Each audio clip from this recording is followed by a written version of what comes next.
There was a contentious hearing south of the border yesterday focusing on online child safety. Some of the biggest names in tech grilled by senators about their roles in keeping kids safe on social media.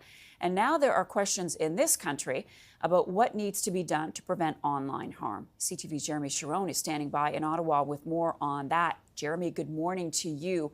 So what could the U.S. government demand big tech companies do now that we have heard from the Senate and the CEOs of those companies? Yeah, Marcia, that's kind of the question here. What kind of an impact can these hearings actually have on these big tech companies? And we heard yesterday Mark Zuckerberg specifically in a heated exchange with Missouri Senator Josh Hawley, who asked him whether or not he had compensated the families of some of these children who were impacted by the harms of social media. Some of these parents were holding up pictures of their kids who have died by suicide by the impacts of social media. So he was asked specifically whether he had compensated these families, and he said, I don't believe so.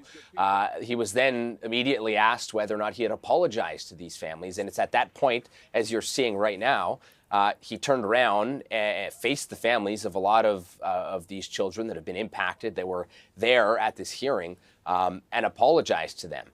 In this moment that was very tense with a lot of families there. So now the question is, to your point, what kind of an impact can this have, and what can lawmakers do to pressure these companies to actually come up with better policies? All of the major tech companies have said that they have policies to protect kids and young kids from the impacts of social media. The struggle in the U.S. is that Congress hasn't passed, the criticism is by advocates, that Congress hasn't passed any meaningful legislation to actually regulate the way these companies operate. Things like imposing age restrictions on certain apps and doing a number of things to try and really protect young kids. A lot of these conversations and these arguments have been being had in state legislation and in the courts. That's where these battles are happening. There have been companies that have been sued over some of these issues, but Congress has yet to pass legislation that would really impact these companies and force them to come up with better regulations. So that is the criticism, and that is where we stand now in terms of next steps, is trying to see whether or not at the federal level they can come up with proper legislation unanimously. One thing we saw yesterday, which is kind of a rarity, Marcia, is this kind of bipartisan push. Both sides here agreeing on something that we don't see very often, but agreeing on this push against big tech companies to do better. Right. But you're asking the key question, and that is, what is Congress going to do? I mean, you've got Senator Lindsey Graham telling Mark Zuckerberg he's got blood on his hands. So what about here in Canada? What sort of safeguards are in place, and how complicated is it to implement some sort of online harm bill here? Yeah, this is obviously kind of reigniting the conversation about what Canada is doing.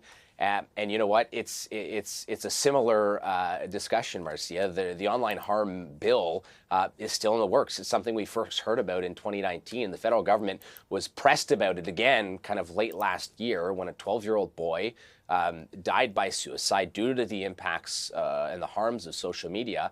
And the federal government and Dominic LeBlanc, the public safety minister, responded with the fact that they were still working on this bill, trying to come up with some meaningful legislation that could impact young kids and help protect young kids. Part of what we're hearing from the government and some of the challenges is that this is coming up with legislation that would impact a lot of companies and individuals that operate outside of Canada.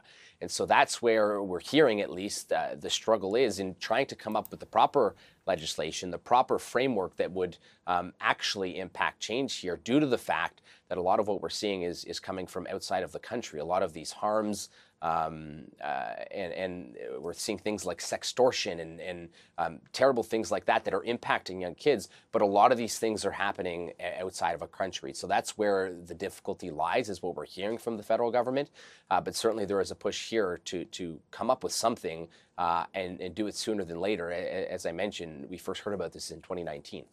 Jeremy, thanks for all that. Really appreciate it. We'll talk to you later this morning.